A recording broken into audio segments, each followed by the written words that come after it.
Hello everyone, welcome back to our channel अनक्राफ्टेड।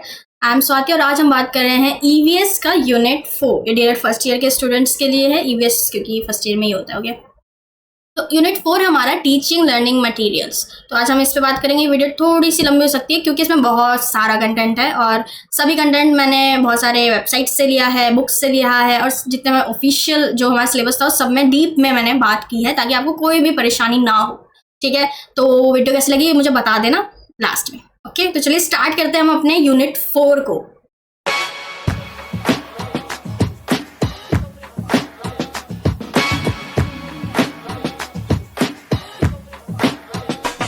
हमारा environment as a resource of teaching and learning EVS, कि environment कैसे एक resource है हमें पढ़ने के लिए। अगर हम इन्वायरमेंट के बारे में पढ़ रहे हैं तो इन्वायरमेंट तो एक सबसे बड़ा रिसोर्स है पढ़ने के लिए, राइट। तो की पॉइंट्स ये है कि जो हमारा नेचर है, आसपास का जो नेचर है, हमारा सोशल जो इन्वायरमेंट है, ठीक है, और सब बच्चों को मदद करते हैं ये बताने में कि इन्वायरमेंट में क्या क्या चीज़ें हैं, कैसे उन चीज़ों को हमें टेक केयर करना चाहिए और क्या इंपॉर्टेंस है उन चीज़ों की, हम बच्चों को वैसे बता सकते हैं। सोसाइटी सोशल हमारा इन्वायरमेंट भी तो है ना। सोशल इन्वायरमेंट में कैसे कैसे लोग हैं, डिफरेंट टाइप ऑफ कल्चर है हमारे पास, उन सब कल्चर के बारे में, रिलीजन के बारे में, सबके बारे में जानने का मौका मिलेगा बच्चों को। रिस्पेक्ट की भावना डेवलप होगी बच्चों के अंदर, ठीक है, बच्चों के डाइवर्सिटी पे रिस्पेक्ट करना और बहुत सारी अपॉर्चुनिटीज भी आएंगी। तो इसलिए इन्वायरमेंट जो एक सबसे बड़ा रिसोर्स कहलाता है ईवीएस पढ़ाने के लिए, ठीक है। फॉर एग्जांपल्स हमें ट्रीज, रिवर्स, सॉइल के बारे में बता रहे हैं तो बच्चों को नेचर के बारे में स्टडी कर पा रहे हैं अच्छे से बच्चे। ट्रैफिक लाइट के बारे में, पोस्ट ऑफिस के, police station, law and order के बारे में बता रहे हैं तो बच्चों को एक सोशल लाइफ के बारे में हम बता पा रहे हैं कि सोसाइटी में कैसे रह सकते हैं, ठीक है, सोशल लाइफ कैसे हम इंप्रूव करें बच्चों की, ये बता रहे हैं। हम बच्चों को रियल इंसेक्ट्स के बारे में, लीव्स के बारे में बता रहे हैं तो ऑब्जर्वेशन मेथड डेवलप कर रहे हैं जो उनको आगे जाके भी बहुत हेल्प करेगी, ठीक है। तो इसीलिए हमारा जो ईवीएस है उसके अंदर अगर हमें सबसे बेहतरीन टीचिंग मटेरियल चाहिए ना तो वो इन्वायरमेंट ही है, हमारा आसपास की जगह ही, हमारा रियल नेचर यही है, हमारा पूरा अर्थ ही हमें बताता है ईवीएस के बारे में, ठीक है। तो इसलिए ये सबसे बड़ा रिसोर्स कहलाता है। Got it? समझ में आ गया आप सभी को? चलते हैं नेक्स्ट टॉपिक पे। नेक्स्ट टॉपिक है हमारा developing a resource pool for EVS. EVS के लिए एक ऐसा रिसोर्स पूल डेवलप कर देना ना जिसके अंदर बहुत सारी चीज़ें और बच्चों को जाने की जरूरत ही ना पड़े, वहाँ पे बस बच्चों को बहुत सी चीज़ें मिल जाए ईवीएस पढ़ने के लिए, समझने के लिए, ठीक है। तो ये एक छोटा सा रिकैप होगा, आगे हम इसे इनके अंदर डिटेल में पढ़ेंगे, ठीक है। तो अभी फटाफट रिकैप देखो कि इसके लिए क्या क्या मटेरियल्स हमें पढ़ना होगा। सबसे पहले तो कुछ चीज़ें मैं ये बता देती हूँ जो हम आगे नहीं पढ़ेंगे, कुछ चीज़ों के बारे में आगे हम डिटेल में पढ़ेंगे, ठीक है। तो उसमें तो लो कॉस्ट और नो कॉस्ट आइटम्स के बारे में बच्चों को ऐसे हमें ऐसे टीलेम्स यूज़ करने हैं ना जिसके ना ज़्यादा पैसा ना लगे, बच्चों के पैसे ना लगे, बस बच्चों को समझ में आ जाए। जैसे बच्चों के घर में बहुत सारे उनको आसपास गलियों में या उनकी सोसाइटी में बच्चों को हम पत्थर वगैरह दिख जाएंगे तो वहाँ पे बच्चों को कहना कि अलग टाइप ऑफ पत्थरों को देखो या उनको लेके आओ, हम एक्सपेरिमेंट करेंगे कि कौन सा पत्थर कैसे हैं कैसे नहीं है, ठीक है। मैजिस्टिक बॉक्स भी हम बहुत कुछ चीज़ें बना सकते हैं, टीलम बना सकते हैं, माचिस की खाली डिब्बियों को फेंकने से अच्छा को यूज़ करना, ठीक है। तो इससे क्या होगा, बच्चों को पैसा भी नहीं लगेगा, साथ ही में उनके लिए बहुत अच्छा टीलम बन जाएगा, ठीक है। तो हमें इसलिए ऐसा रिसोर्स का पूल बनाना है बच्चों के लिए, ठीक है। उसमें हमको एरिया भी बना सकते हैं पूरा, या पूरा रूम हमने ले लिया ईवीएस के टीएलएम रखने के लिए, ठीक है। तो वैसे ही बताना चार्ट्स, पेपर, पिक्चर्स या पोस्टर्स के थ्रू बच्चों को ये बताना कि फूड चेन क्या होता है, वाटर साइकिल क्या होती है, कम्युनिटी हेल्पर्स की फोटोज लगा देना कि हमारे कम्युनिटी के हेल्पर्स कौन कौन है जो हमें मदद करते हैं, ठीक है। हमारी कम्युनिटी को साफ रखने में, स्वच्छ रखने में, हमारी कम्युनिटी को सुंदर बनाने में, कम्युनिटी के लॉ और ऑर्डर्स को मेंटेन करने के अंदर उन सभी के फोटोज लगा सकते हैं। उससे बच्चे ईवीएस के बारे में बहुत अच्छे से जान पाएंगे। मैप्स का, ग्लोब्स का, एटलस का यूज़ करने से हमें इंडिया के बारे में पता चले, उनके रिवर्स के बारे में, इंडिया से बाहर की चीज़ों के बारे में पता चले, ठीक है। इंडिया कैसे दिखता है, अर्थ कैसे दिखता है, वो सब पता चले। मॉडल्स 3D एड्स रखना जिससे बच्चों को पता चले कि अच्छा हमारे रेन वाटर हार्वेस्टिंग का मॉडल रख दिया, सोलर सिस्टम कैसा है उसका मॉडल रख दिया, ठीक है, हमारा वाटर साइकिल का मॉडल रख दिया, तो हमें पता चल रहा है, ठीक है। साथ ही में डिजिटल रिसोर्सेज का भी यूज़ करना है, जैसे एजुकेशनल वीडियोज़ का यूज़ करके दिखाना बच्चों को स्मार्ट बोर्ड पे, ठीक है। एनिमेटेड पीपीटीज़ के थ्रू, ऐप्स के थ्रू बच्चों को बहुत सारी चीज़ें सिखाना, ये होता है teaching learning materials. Got it? अब हम आगे चलते हैं और बहुत ही इंपॉर्टेंट जो टॉपिक्स है उसको हम थोड़ा अच्छे से पढ़ते हैं। जैसे कि चार्ट के बारे में हम थोड़ा पढ़ लेते हैं कि चार्ट क्या होता है, उसके हम बहुत सारी चीज़ें बनाते हैं, बच्चों को दिखाते हैं, ठीक है। तो चार्ट्स के ना टाइप्स भी होते हैं, ठीक है। जैसे टेबल चार्ट बना दिया हमने, ठीक है, जिसके अंदर बच्चों को इन्फॉर्म कर रहे हैं हम, रो एंड कॉलम के अंदर इन्फॉर्मेशन लिख दी, बच्चा पढ़ रहा है, ठीक है। जैसे कंपैरिजन लिख दिया, एडवांटेजेस लिख दिया, डेफिनेशंस लिख दी किसी भी कंसेप्ट की, ठीक है। जैसे हमने टेबल चार्ट में वाटर पॉल्यूशन लिख दिया, उसके एडवांटेजेस डिसएडवांटेजेस बता दिए, ठीक है, उसके एग्जांपल्स लिख दिए, टाइप्स लिख दिए पॉल्यूशन के, ठीक है। ट्री चार्ट होते हैं जो हमारे, ठीक है। तो हम इसमें क्या कर सकते हैं, बच्चों को मैपिंग दिखा सकते हैं, ठीक है। माइंड मैप भी एक चार्ट ही है, ठीक है। जैसे एक बड़े से टॉपिक के लिए छोटे छोटे बबल्स के अंदर उनके टॉपिक्स को समरी के वे में बता देना, बार चार्ट, लाइन चार्ट, ठीक है, पाई चार्ट, फ्लो चार्ट जो हम बनाते हैं स्टेप बाय स्टेप चीज़ों को करते हुए, ठीक है, Venn diagram, concept map, cycle diagram, ये सभी क्या होते हैं, ये सब हमें मदद करते हैं बच्चों को पढ़ाने में, तो चार्ट्स बहुत हेल्पफुल होते हैं। ठीक है, आगे अब चलते हैं, आगे हमारे मॉडल टाइप्स, यानी जो हमें मॉडल्स हम बताया, वर्किंग मॉडल होता है, ठीक है, एक मॉडल जो वर्किंग करता है, मतलब थोड़ा सा जैसे कुछ सोलर सिस्टम आपने देखे होंगे, वॉल वर्किंग मॉडल्स हमारे, वर्किंग मॉडल्स में क्या होता है, वॉल्केनो हो गए, ठीक है, वो वर्किंग मॉडल जो हमने देखा भी है, उसके अंदर से हम कुछ उसके अंदर एसिड वगैरह डालते हैं तो उससे हमें एक लावा जैसे निकलता हुआ दिखता है, तो हमें दिखता है कि अच्छा ऐसे होता है, ये हम अब बच्चों को ये तो नहीं दिखा सकते ले जाके, ठीक है, तो एक बार उनको वर्किंग मॉडल दिखा देंगे, उससे बच्चा समझ जाएगा। एक स्टैटिक मॉडल होता है, बस चुपचाप खड़ा रहता है, उसमें हम बच्चों को दिखा सकते हैं, ट्री ऐसे होती है, ट्रीज के पार्ट ये होते हैं, ठीक है, वो वाले स्टैटिक मॉडल्स जो हिलते डुलते नहीं है, बस खड़े रहते हैं, हम वैसे मॉडल्स बना सकते हैं। ठीक है, अब मैथमेटिकल मॉडल्स बना सकते हैं जिसमें बहुत सारे 3D शेप्स का यूज करके, फ्रैक्शन ब्लॉक्स का यूज करके बच्चों को बता रहे हैं, ये भी मॉडल होता है, एक टाइप मैथमेटिक्स के बहुत यूज होता है, राइट। हमारे कंसेप्चुअल मॉडल्स होते हैं, कंसेप्ट के बारे में बताते हैं कि वाटर साइकिल में, चार्ट के बारे में, हमारे फूड चेन के बारे में, फूड वेब के बारे में, ये डायग्राम्स होते हैं, राइट। हमें स्केल मॉडल होता है, रोल प्ले मॉडल्स होते हैं, हमारे एनवायरमेंटल मॉडल्स होते हैं, तो ये सभी हमारे टाइप्स हो गए मॉडल्स, ठीक है, समझ आ गया। नेक्स्ट है हमारा एटलस। एटलस क्या होता है, किसी को पता है? अगर किसी को पता है कमेंट में लिख दो, बाकी मैं बताती हूँ। एटलस होता है एक कलेक्शन ऑफ मैप्स को हम एटलस कहते हैं। बहुत सारे अलग अलग तरीके के मैप को जब आप एक जगह एक बुक में रखते हो ना, तो उस बुक को एटलस कहा जाता है। गॉट इट, समझ में आ गया? ठीक है, तो इसके अंदर क्या क्या हो सकता है, एटलस के अंदर आप फिजिकल आप मैप रख सकते हो, इसका फिजिकल मैप होता है, पॉलिटिकल मैप होता है, थीमेटिक मैप होता है, हिस्टोरिकल मैप होता है, कंट्रीज शो करता है, कुछ मैप्स में रिवर्स ओशंस शो होते हैं, माउंटेन्स शो होते हैं, ठीक है, क्लाइमेट चेंज भी शो होता है, कहाँ का कैसा क्लाइमेट है, नेचुरल रिसोर्सेज भी शो होते हैं। बहुत अलग अलग तरीके के मैप्स आपको मिलेंगे, अलग अलग कॉन्सेप्ट पे मैप्स मिलेंगे, बच्चों के लिए अलग, बड़ों के लिए अलग, ठीक है, कोई ट्रैकिंग वगैरह पे जा रहा है तो उसके लिए अलग मैप्स होंगे, जंगल के अलग मैप्स होंगे।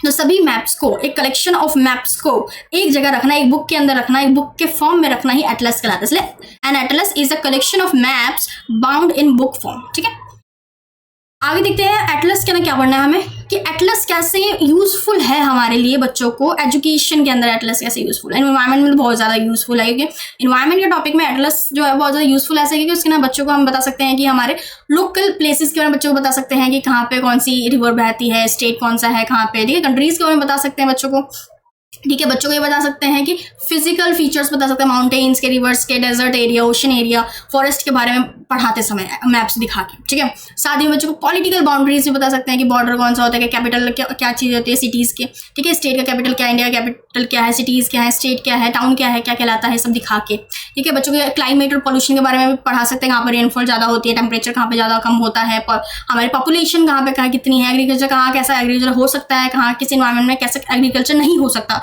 सब बता सकते हैं हम बच्चों को, ठीक है। और साथ ही में बच्चों के ना स्किल डेवलप कर सकते हैं मैप को पढ़ने का, ठीक है, कि मैप को पढ़ा कैसे जाता है, उसमें बहुत सारे सिंबल्स आपने देखे होंगे, ठीक है, सिंबल्स क्या बताते हैं, डायरेक्शंस कैसे हम देखते हैं, कहाँ पे नॉर्थ साउथ होता है, कैसे पढ़ा जाता है, तो सब कुछ हम एटलस से बच्चों को सिखा सकते हैं, ठीक है। एडवांटेज इसका यही है कि विजुअल लर्निंग प्रोवाइड करता है बच्चों को देख के सीखने में, ठीक है, प्रोवाइड करता है बच्चों की बहुत सारे अवेयरनेस प्रोवाइड करता है, अलग शेप्स के, सिंबल्स के बारे में बच्चों को पता चलता है, कॉन्सेप्ट के बारे में बच्चों को पता चलता है कि नई स्किल डेवलप होती है बच्चों में, ठीक है। प्रमोट करता है सेल्फ लर्निंग को, बच्चा खुद से बहुत सारी चीज़ें बना पाता है, या अगर उससे बनाना है कि स्कूल तक जाने के लिए एक मैप बनाते हैं, चलो आपने होमवर्क दिया, तो बच्चों के अंदर एक सेल्फ लर्निंग डेवलप होगी, कोस्ट इफेक्टिव है, इसमें ज़्यादा पैसा उससे लगता नहीं, ठीक है, तो और अच्छे से आपको इफेक्टिवली बहुत सी चीज़ें बच्चों को सिखा के हो जाएगा, ठीक है।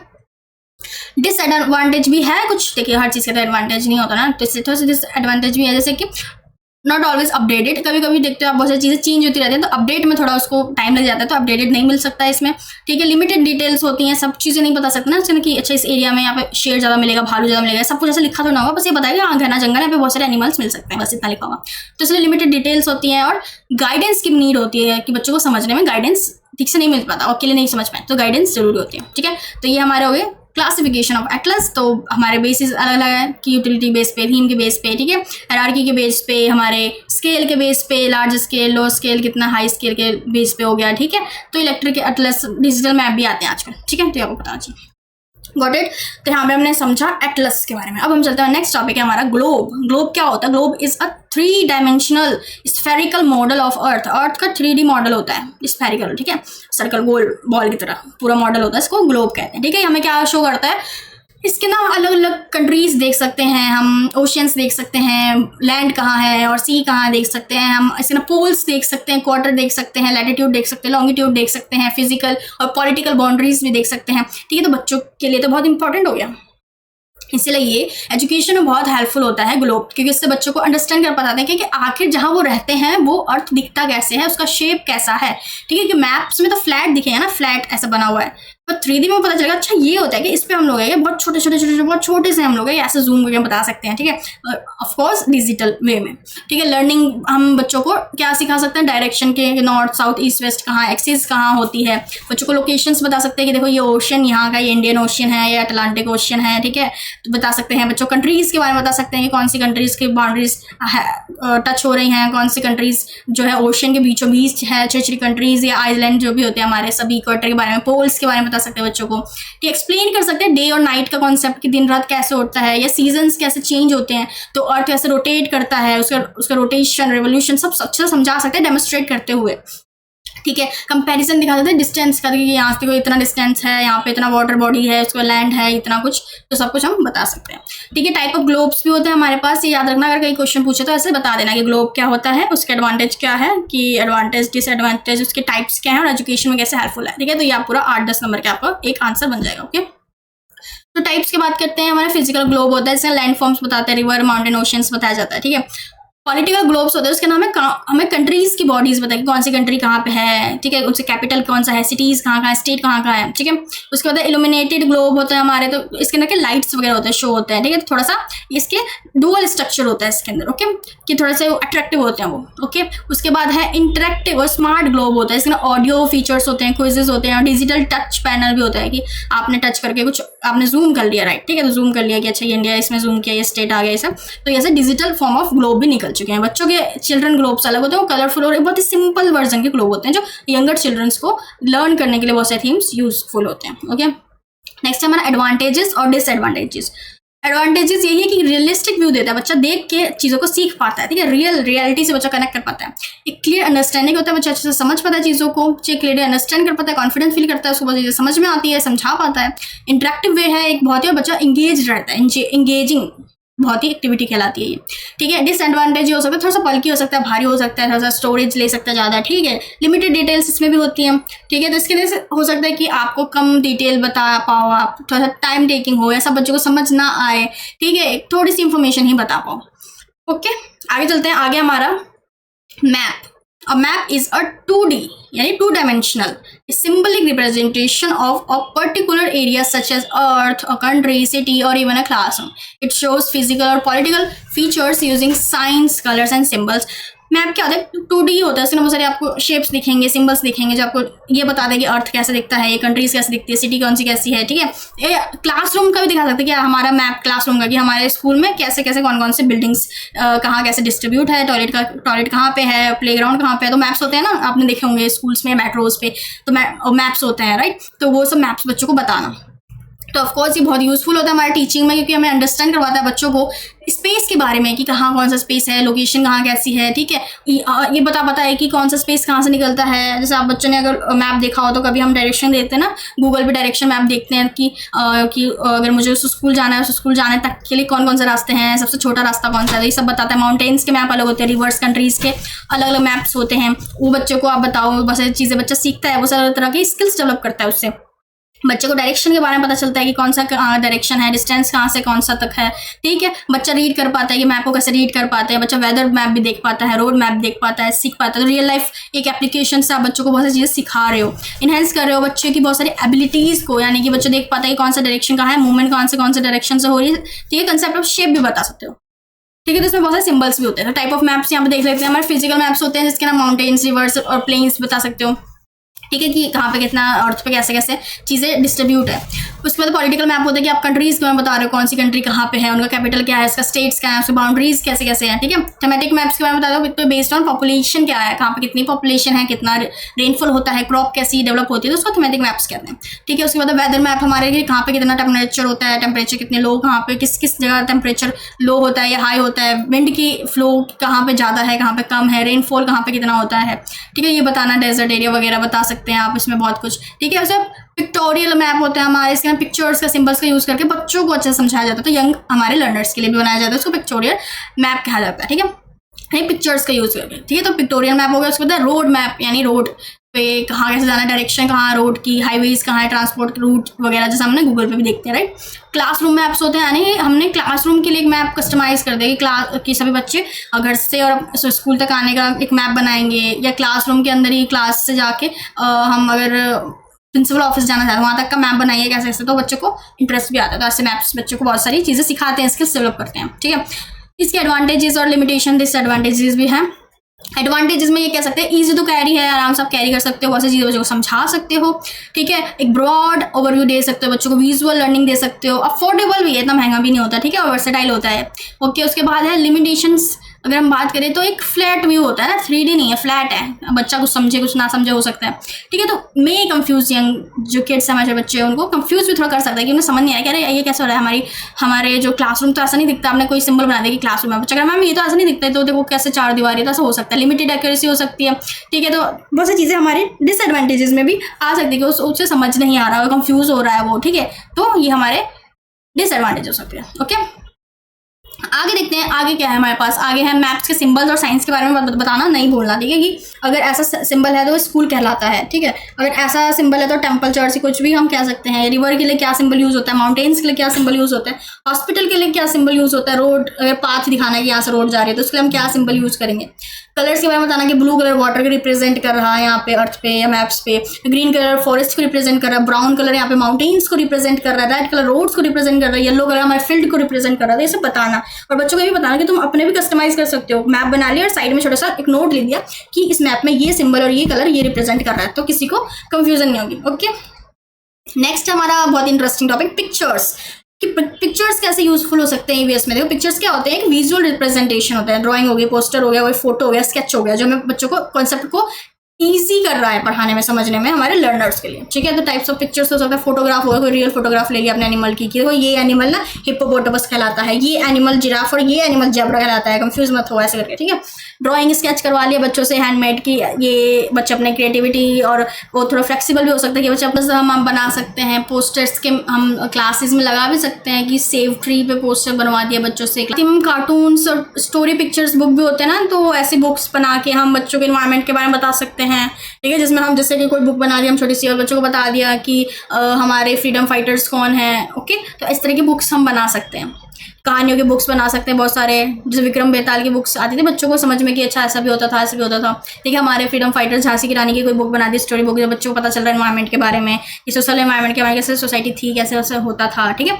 फ्लैश कार्ड्स बना सकते हैं हम। फ्लैश कार्ड्स की मतलब ये भी पिक्चर्स होते हैं, स्मॉल पिक्चर कार्ड होते हैं, इसमें बच्चे को क्विकली कुछ रिवाइज करना हो, मेमोरी बिल्ड करना हो तो बता सकते हैं। सिंबल्स के बारे में जैसे कोई फ्लैश कार्ड बना दे कि ये सिंबल ये करता है प्रोवाइड, ठीक है। तो यहाँ मैं बात कर लिया हमें टाइप्स ऑफ पिक्चर्स के बारे में। नेक्स्ट हमारा advantages of using pictures.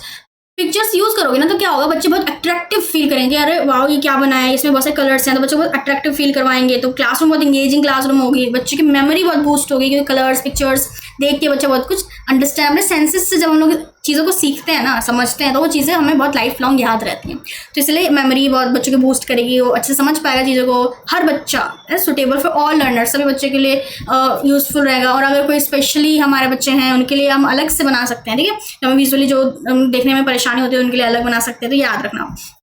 Connect करेगा हमारे रियल लाइफ को क्लासरूम से, प्रमोट करेगा डिस्कशन एंड थिंकिंग को, हमारी क्रिटिकल थिंकिंग प्रमोट करेगा डिस्कशन मेथड, ओके। नेक्स्ट हमारे डिसएडवांटेजेस भी हैं इसके, जैसे कि मे नॉट शो मूवमेंट और चेंजेस। पिक्चर है ना वो मूवमेंट नहीं करते, तो हो सकता है बच्चों को लगे कि थोड़ा सा बोरिंग हो गया, ये स्टैटिक है, लिमिटेड व्यू दिख रहा है, तो ये भी हमारा डिसएडवांटेज हो सकता है। या नीड है कि अगर कोई बच्चा नया है उसको पिक्चर देख के नहीं समझ आया तो नीड पड़ती है टीचर की समझाने में, तो थोड़ा सा ये डिसएडवांटेज हम लिमिटेशन कह सकते हैं, ठीक है। ऑलराइट, हम अब बात करते हैं how to use in EVS teaching. तो ये पिक्चर्स को हम ईवीएस में ऐसे यूज़ कर सकते हैं। आप ये भी अलग से बता सकते हो कि हमने बच्चों को बताया, उनको ऑब्जर्वेशन के लिए रख दिया कि बताओ इस पिक्चर में क्या क्या दिख रहा है, ऑब्जर्व करो, डिस्कस करो इस टॉपिक पे, ठीक है।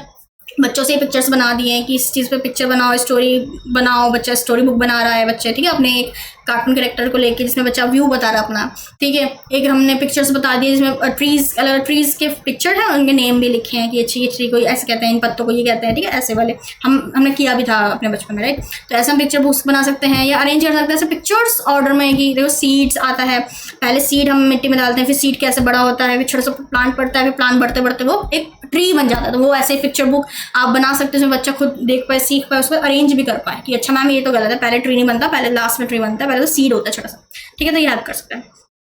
नेक्स्ट है फिल्म्स। फिल्म्स में हम ऑडियो विजुअल एड्स के थ्रू हम बहुत सारी चीज़ें ईवीएस के कॉन्सेप्ट क्लियर करवा सकते हैं। तो ये बहुत इंगेजिंग होता है। ये इसमें क्या होता है, अलग तरीके के फिल्म्स आप बच्चों को दिखा सकते हैं। डॉक्यूमेंट्री फिल्म्स होगी, टाइप्स ऑफ एजुकेशनल फिल्म्स। तो एक होती है डॉक्यूमेंट्री फिल्म्स, सेव वाटर पे दिखा दी, प्लास्टिक पॉल्यूशन पे छोटी फिल्म दिखा दी अवेयरनेस फैलाने के लिए, ठीक है। एनिमेटेड फिल्म्स होती है जो बहुत ही क्रिएटिव इंगेजिंग होती है बच्चों को, बट वो बच्चों को बहुत सारी इंपॉर्टेंट हैबिट्स बताती हैं, ठीक है, कि ऐसे ऐसे हैबिट्स होने चाहिए, या ऐसे हमें वाटर साइकिल ये होती है, ऐसे होती है, एनिमल्स के हैबिटेट्स बता सकते हैं हम, राइट। नेक्स्ट हमारा स्टोरी बेस्ड शॉर्ट फिल्म्स होती हैं, ठीक है। इसके अंदर अलग अलग तरीके के कैरेक्टर्स आप इन्वॉल्व करते हो जो बातचीत कर सकते हैं और प्लॉट कर सकते हैं। Teach value and environmental responsibilities हमारे लिए कैसे कैसे, बहुत से कार्टून्स भी देखे हुए हैं जिसमें बहुत सारी मोरल वैल्यूज छुपी रहती है। तो ऐसे हम स्टोरी बेस्ड शॉर्ट फिल्म्स बना सकते हैं, बच्चों दिखा सकते हैं इसे लेके।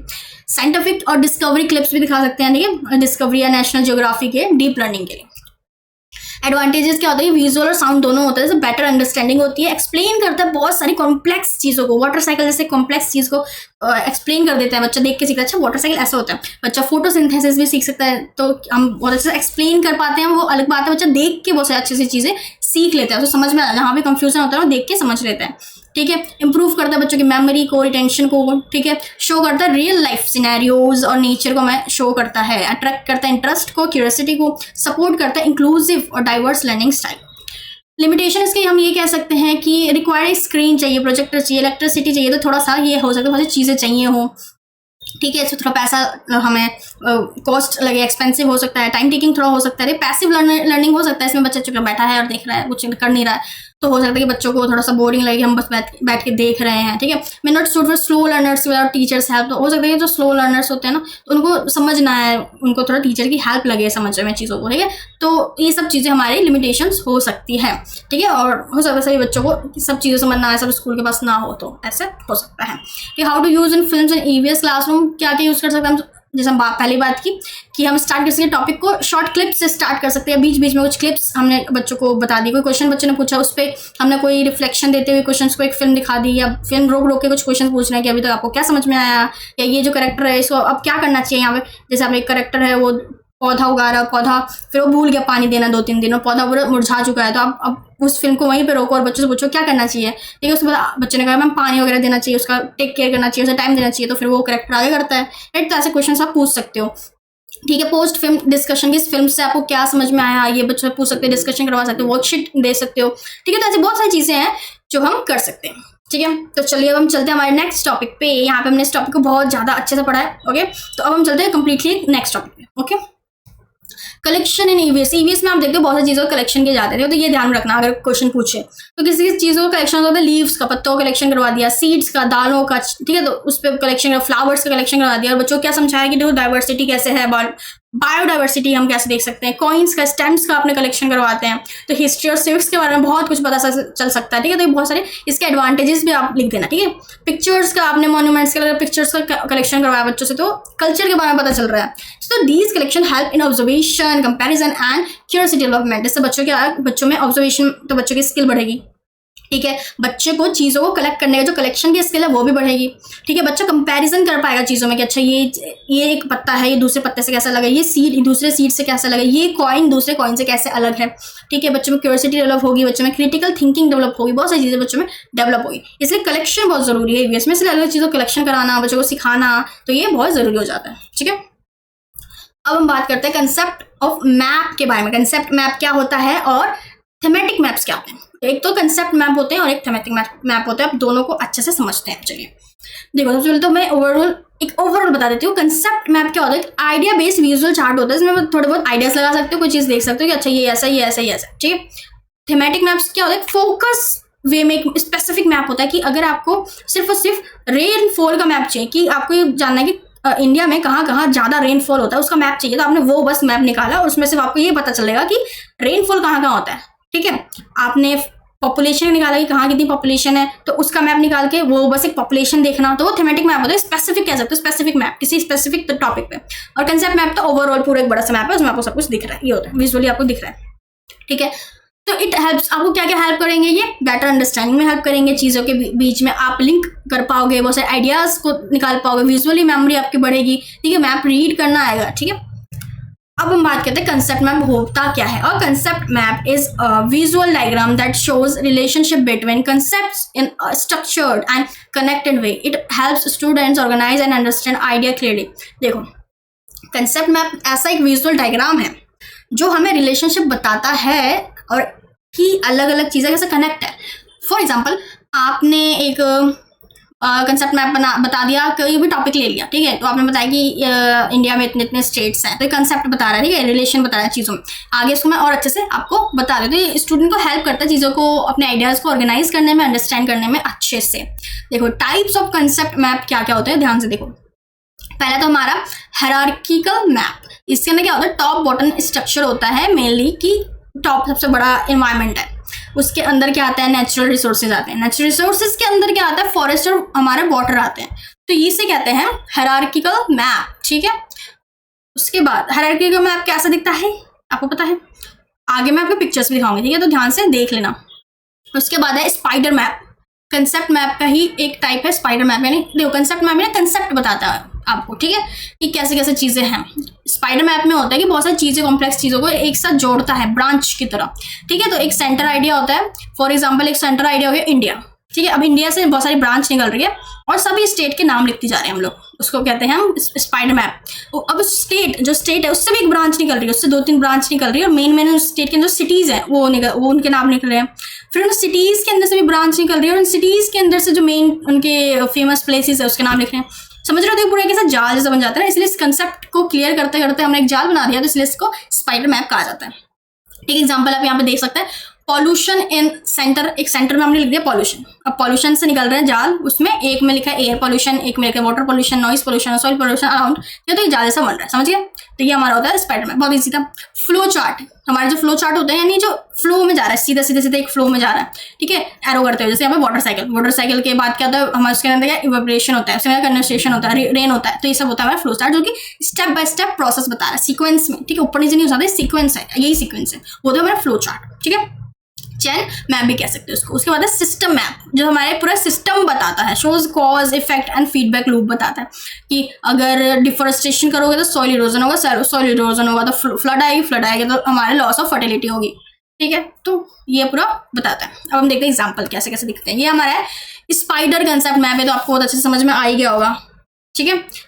उसको ध्यान से देख लो कैसा दिखता है। अगर आपको एग्जाम्पल देना हो कि स्पाइडर मैप कैसे दिखता है तो आप ऐसे दे सकते हो, ठीक है। नेक्स्ट देखें, नेक्स्ट है हमारा हायरार्की मैप, ठीक है। पहला वाला हमारा हायरार्की कंसेप्ट मैप, जो कि हायरार्की बता रहा है, यानी कि वर्ल्ड के अंदर आता है नेशन, नेशन के अंदर स्टेट, स्टेट के अंदर आता है डिस्ट्रिक्ट, डिस्ट्रिक्ट के अंदर तहसील, तहसील के अंदर ब्लॉक्स, और ब्लॉक्स के अंदर विलेज आता है, ठीक है। तो ये जो होता है ना, इसे हायरार्की कहते हैं, एक के अंदर एक, एक के अंदर एक, एक के अंदर, ठीक है। नेक्स्ट जो आपको सर्कल दिख रहा है ना, इसको कहते हैं flow chart concept map. Flow बता रहा है water land air, water land air के फ्लो है कि वाटर है, अगर वाटर हमारे लैंड पे पड़ता है, लैंड पे से हमारे में एयर भी है, हमारे अर्थ पे क्या क्या ऐसे बता सकते हैं ना, ऐसे फ्लो चार्ट की तरह। जैसे कम्युनिकेशन आपने देखा, कम्युनिकेशन का भी फ्लो चार्ट बनता है ना, कि पहले रिसीवर होता है, रिसीवर एक मैसेज डिलीवर करता है, मैसेज के किसके थ्रू करता है, ठीक है, किसी माध्यम के थ्रू, चैनल के थ्रू, वो चैनल आता है, उसके बाद सेंटर आता है, फिर सेंटर फीडबैक भेजता है रिसीवर को, फिर रिसीवर करता है सेंटर को मैसेज भेजता है, फिर सेंटर रिसीवर को फीडबैक भेजता है, फिर चलता रहता है ना, समझ आ गया। तो ये हमारा हो गया फ्लो चार्ट, ठीक है। आई होप आपको अच्छे समझ में आ गया होगा। नेक्स्ट हमारा थीमेटिक मैप। थीमेटिक मैप क्या होता है, एक कंसेप्ट होता है कि आप कोई भी स्पेसिफिक थीम पे आपने वो मैप निकाल लिया है, ठीक है। यानी आपने जियोग्राफी का कोई थीम ले लिया कि मुझे पॉपुलेशन देखनी है, कौन से हमारे कंट्री में कितनी पॉपुलेशन है, तो उसका एक मैप होगा कि इस कंट्री में इतना पॉपुलेशन है, इस कंट्री में इतना है, ठीक है। सॉइल कहाँ पे कैसे मिलती है, क्रॉप किस एरिया में हम कैसा क्रॉप यूज कर सकते हैं, फिजिकल मैप, ठीक है। तो थीमेटिक मैप में ना आपको फिजिकल मैप दिख जाएगा, ठीक है, कि फिजिकली कहाँ कैसा है, जैसे सॉइल कितनी है कहाँ पे, ठीक है। ड्रेनेज मैप मिल जाएगा आपको, क्लाइमेट मैप मिल जाएगा, वेजिटेबल मैप मिल जाएगा, सॉइल मैप मिल जाएगा, ठीक है। और थीमेटिक मैप में कल्चरल मैप भी मिलते हैं। कल्चरल मैप के अंदर आपको क्या क्या पता चलता है, पॉलिटिकल मैप मिल जाएगा, उससे एग्रीकल्चर मैप मिल जाएगा, हिस्टोरिकल मैप, पॉपुलेशन का मैप, समझ रहे हो। तो ये 2 टाइप्स के हमारे होते हैं थीमेटिक मैप, एक तो होता है फिजिकल मैप और एक होता है कल्चरल मैप, ठीक है। ये हमारा एग्जाम्पल है क्लासिफिकेशन ऑफ थीमेटिक मैप, ये ध्यान से देख लो, पढ़ लो, ओके। चलो अब आगे चलते हैं। आगे कॉन्सेप्ट है हमारा वेदर चार्ट क्या होता है, कैसा होता है? तो वेदर चार्ट एक रिकॉर्ड होता है हमारे डेली वेदर का, कहाँ कितनी बारिश होगी, कहाँ धूप होगा, कहाँ कैसा नहीं होगा, ठीक है। तो हेल्प करेगा अंडरस्टैंड करने में पैटर्न्स, वेदर का पैटर्न की। तो अगर आप पैटर्न वेदर का अंडरस्टैंड कर पाओगे, समझ पाओगे, ऑब्जर्व करोगे, तो आपको पता चलेगा कुछ महीने बारिश होती है, कुछ महीने ठंड रहती है, कुछ महीने गर्मी रहती है, ठीक है। आपको सीजन्स के बारे में समझ में आएगा, टेम्परेचर के बारे में, रेनफॉल के बारे में, बहुत सी चीज़ें आप समझ पाओगे, बच्चों को समझा पाओगे, ठीक है। साथ ही में इंटरप्रेट करेगा ग्राफ्स को, चार्ट्स को, कि कैसे कहाँ पे कितने रेनफॉल बढ़ रही है। ग्राफ्स में बता सकते हो कि रेनफॉल बढ़ती जा रही है या रेनफॉल घटती जा रही है, कि यहाँ पे कितनी सेल्सियस डिग्री हमारे कम होती जा रही है, ठंड बढ़ती जा रही है, या कितनी गर्मी बढ़ती जा रही है। ये सब बच्चों को समझा पाओगे, समझ पाओगे, इसलिए बहुत ज़रूरी होती है। नेक्स्ट है हमारा डेवलपमेंट एंड ईवीएस किट। आपने सुना होगा ना, ईवीएस किट बनाया जाता है छोटा सा। आप ईवीएस किट बना दो या एरिया बना दो जहाँ पे ईवीएस किट हो। ईवीएस किट में ना आपको बहुत सारी चीज़ें आपको दिख जाएंगी कि आप उसके अंदर बहुत सारी चीज़ें ऐड कर सकते हो जो भी हमने अभी तक पढ़ा है। जैसे ईवीएस किट क्या है? बॉक्स ऑफ टीचिंग एड्स, ठीक है, यानी कि ऐसा बॉक्स जिसके अंदर ईवीएस के बहुत सारी मटेरियल्स रखे हैं। उसमें मैप भी रखा है, उसमें ग्लोब भी रखा है, मतलब बॉक्स में छोटा सा बॉक्स नहीं, बड़ा बॉक्स है। मैप भी रखा है, उसमें ग्लोब भी रखा है, उसमें अलग टाइप के आपको पत्ते रखे हैं, कॉइन्स रखे हैं कलेक्ट करके, ठीक है, अलग अलग ऑब्जर्वेशन के लिए। थीमेटिक मैप्स रखे हैं, ठीक है, थर्मामीटर रखा है उसके अंदर, चार्ट्स रखे हैं, फ्लो चार्ट्स कोई भी है, फूड चेन के चार्ट है, मॉडल्स रखे हैं, वाटर साइकिल के मॉडल्स हैं, ठीक है, या फिर हमारे फोटोसिंथेसिस का कोई मॉडल है, ठीक है। तो इसके अंदर बहुत सारी चीज़ें और मॉडल्स, आप वर्किंग मॉडल्स रख सकते हो। वोल्केनो को कोई मॉडल रख दिया आपने, ठीक है, कुछ ऐसे मॉडल्स रख दिए।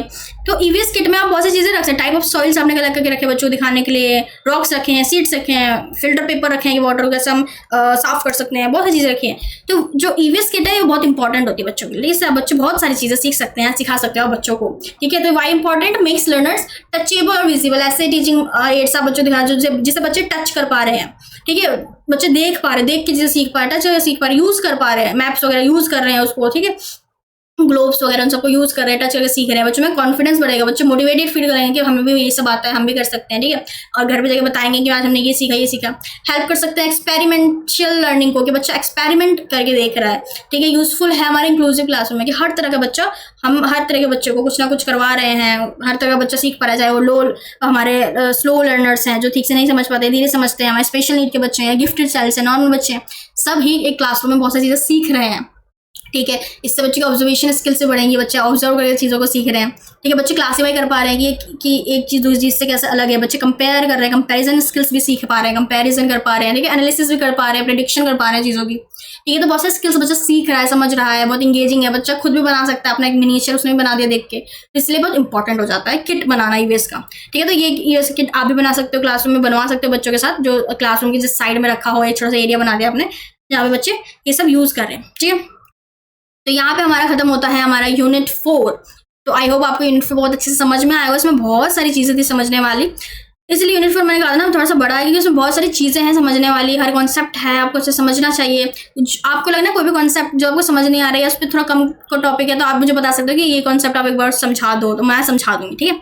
तो बाकी इसमें जितने भी हमारा सिलेबस था ना, ऑफिशियल सिलेबस एससीईआरटी के थ्रू, उस सभी सिलेबस के जितने भी टॉपिक्स थे, सभी टॉपिक्स को मैंने डीपली उसको आपको बता दिया है, ठीक है। चार्ट्स जो भी थे हमारे बता दें तो आपको कोई भी कंफ्यूजन नहीं होगी, और ये एग्जाम में बहुत मदद करेगा, क्योंकि एग्जाम में आ जाता है कि एटलस क्या होता है, एटलस उसके अंदर क्या क्या होता है, उसके टाइप्स बता दो, चार्ट क्या होता है, चार्ट के टाइप बता दो, मैंने आपको सब लिख दिया है, ठीक है। तो ये अगर ये चैप्टर आपने अच्छे से पढ़ लिया ना, तो आपको यूएस का पेपर बहुत अच्छा जाएगा, बहुत बहुत बहुत अच्छा जाएगा, ठीक है। तो अगर आपको वीडियो अच्छी लगी हो तो वीडियो को लाइक कर देना, ताकि मुझे पता चले आपको वीडियो अच्छी लगी, और सब्सक्राइब कर देना अगर अभी तक नहीं की, नहीं तो आपकी वीडियो गुम भी हो सकती है, राइट, ये हमारा चैनल गुम हो सकता है, आपको याद ना रहे, तो सब्सक्राइब कर देना ताकि आगे आने वाले वीडियोस आपको मिलते रहे, ठीक है। अपने दोस्तों के साथ शेयर कर दो ताकि उन्हें पता चले हमें पढ़ाई हो रही है। और कोई भी कंफ्यूजन हो, फीडबैक हो, मुझे कमेंट करके बता दो, मैं सभी कमेंट्स रीड करती हूँ। आप किसी भी वीडियो पे कमेंट कर सकते हो, नई पे पुरानी पे कमेंट आ जाता है, हाईलाइट हो जाता है मेरे पास, ठीक है। तो ठीक है, thank you so much for watching, और कोई भी दिक्कत परेशानी हो तो कमेंट करके पूछ लेना। ये नोट्स आपको मिल जाएंगे टेलीग्राम चैनल पर, टेलीग्राम चैनल का लिंक डिस्क्रिप्शन में दे रखा है, वहाँ से आप ये नोट्स ले सकते हो, ठीक है। चलिए, all the best for exams and life and good luck.